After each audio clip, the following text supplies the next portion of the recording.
The Scribble Fact.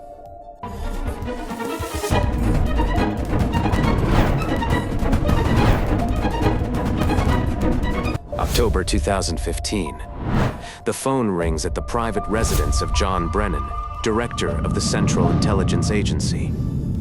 The man who oversees America's entire covert intelligence apparatus picks up.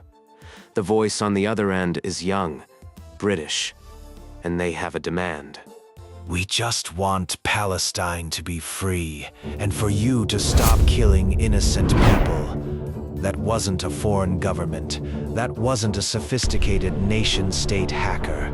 That was a 15-year-old boy sitting in his bedroom in a small town in the English Midlands, and he had just taken over the personal email account of the most powerful intelligence director on the planet. His name was Cain Gamble. Online, he went by Kraka, and he led a hacktivist group called Crackers with Attitude, or CWA. Over 8 months, this teenager and a handful of collaborators would terrorize America's entire intelligence establishment. Not with code, not with malware, with phone calls.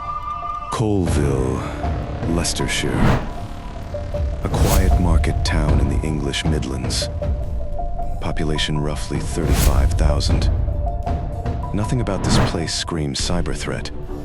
But from an ordinary house on Linford Crescent, Cain Gamble was about to expose vulnerabilities in the world's most powerful intelligence agencies that would leave them scrambling.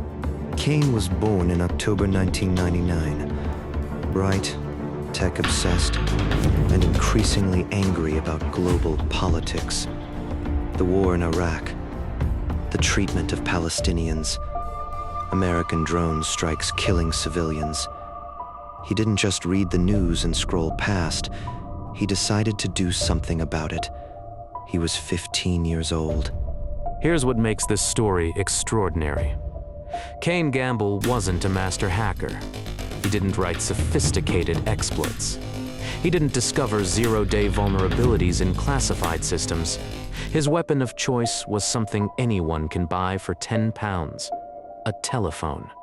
The technique is called social engineering.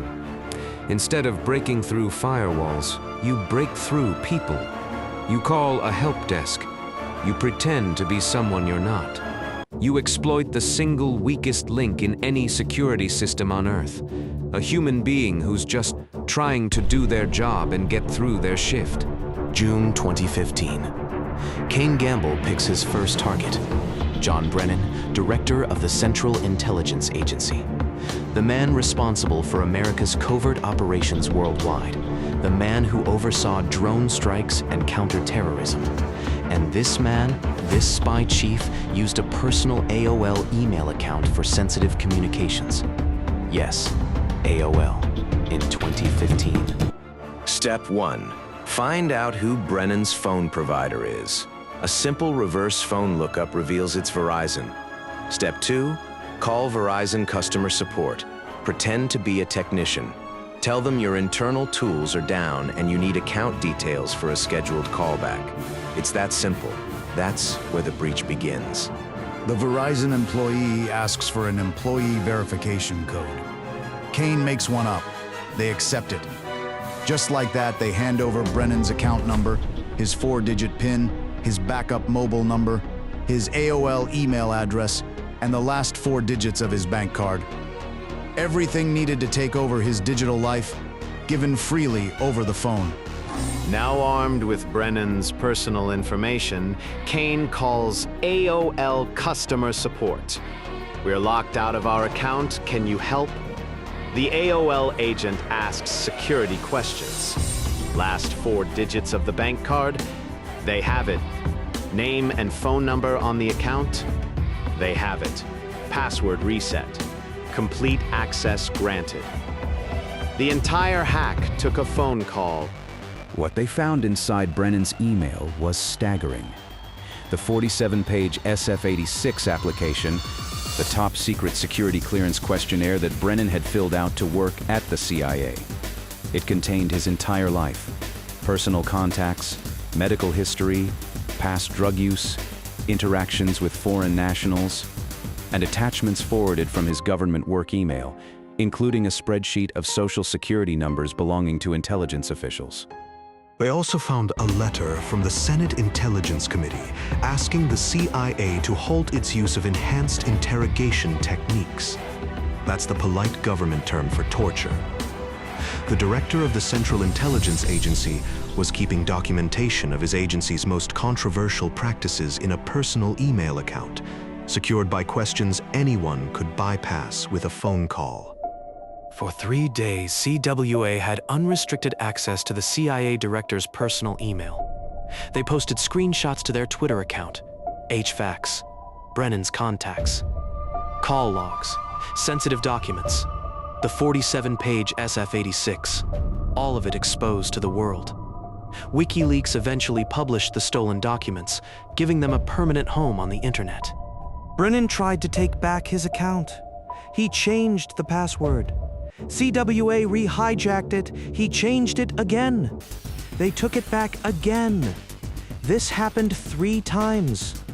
A man running the Central Intelligence Agency of the United States, backed by the full apparatus of American intelligence, could not kick a teenager out of his own email account. Then CWA went further. They called Brennan's personal cell phone directly using VoIP. The conversation was brief. According to the hackers, they told the CIA director, "It's CWA." Brennan asked what they wanted. They told him, "Stop killing innocent people. Free Palestine." The most powerful intelligence director in the world on the phone with a child who had just dismantled his digital life. But Brennan was just the beginning. CWA was hungry. Their next target, James Clapper, Director of National Intelligence.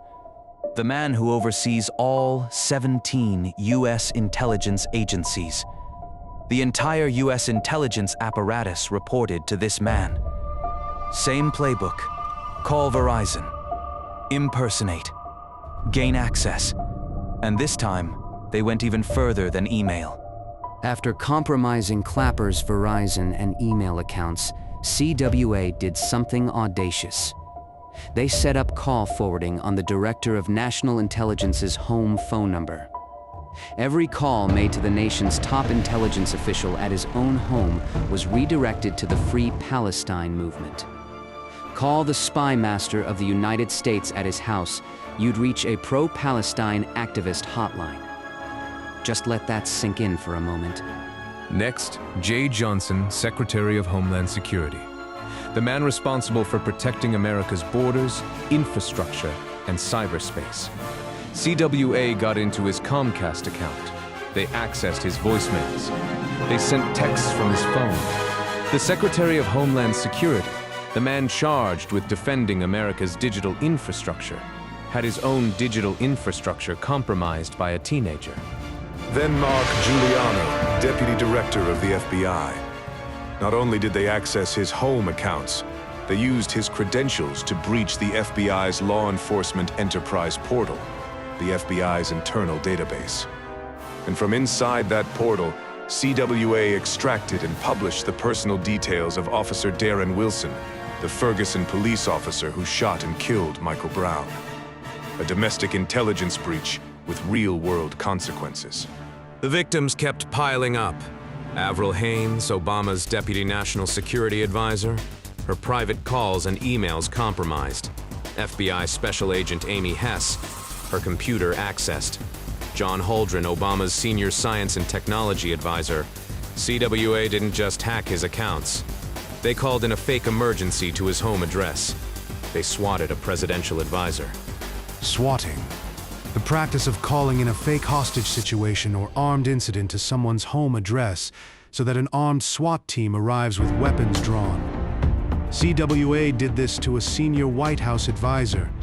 Armed police descending on the home of a presidential counselor because a teenager in England thought it was entertaining. CWA then breached the Department of Justice itself.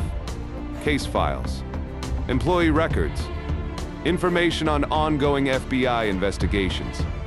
All of it accessed and published online by a group led by a boy who was too young to legally drive a car in Britain. Let's put this in perspective. Here are the numbers. 8 months of sustained attacks. June 2015 through February 2016. The CIA Director. The Director of National Intelligence. The Secretary of Homeland Security. The FBI Deputy Director. Obama's Deputy National Security Advisor. The Department of Justice. The FBI's own internal portal.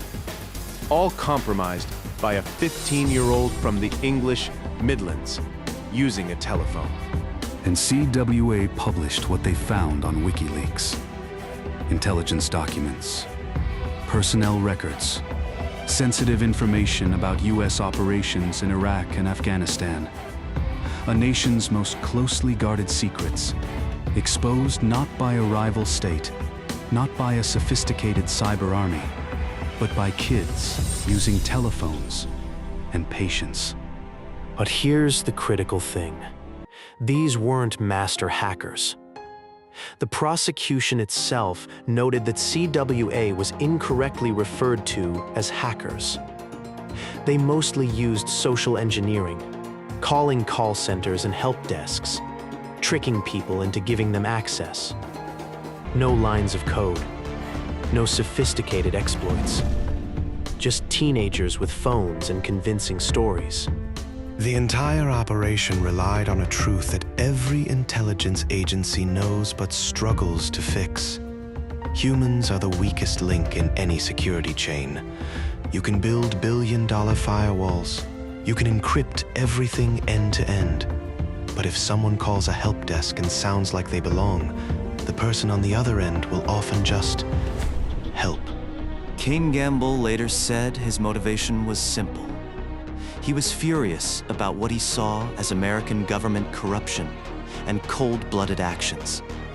The drone strikes, the civilian deaths, the wars. He wasn't in it for money. He wasn't working for a foreign power.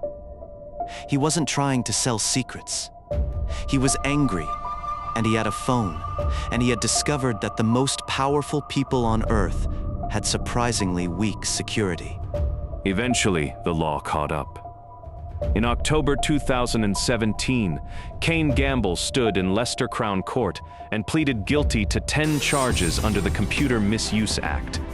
The prosecution detailed how he had accessed extremely sensitive documents about military and intelligence operations in Iraq and Afghanistan. The judge called it what it was: cyber terrorism. 2 years in youth detention. But Cain wasn't sent to just any facility. He served his time at HMP Belmarsh, a Category A maximum security prison in southeast London. The same prison that housed terrorists, violent extremists, and organized crime bosses. A teenager who made phone calls, locked up alongside Britain's most dangerous criminals. The British justice system wanted to send a message. Hacktivism against the state has consequences, no matter your age. But this story has a twist nobody expected. Cain Gamble was released from Belmarsh in 2019, and what he did next might be the most surprising chapter in this entire saga. He went straight into cybersecurity. The same teenager who had breached the CIA's defenses now helps organizations find and fix their vulnerabilities before real criminals can exploit them. He's participated in bug bounty programs, companies paying him to break into their systems and report the weaknesses. T-Mobile paid him their maximum bounty of $5,000. He's earned several CVEs, common vulnerabilities and exposures, assigned to his name, including security flaws he found in an encrypted messaging app called Wire and in Sitecore enterprise software. He now works as a senior security consultant, helping businesses identify the exact same kinds of vulnerabilities he once exploited for political protest. The boy who hacked the CIA director's email now protects companies from people like his younger self. The ultimate irony. the ultimate redemption.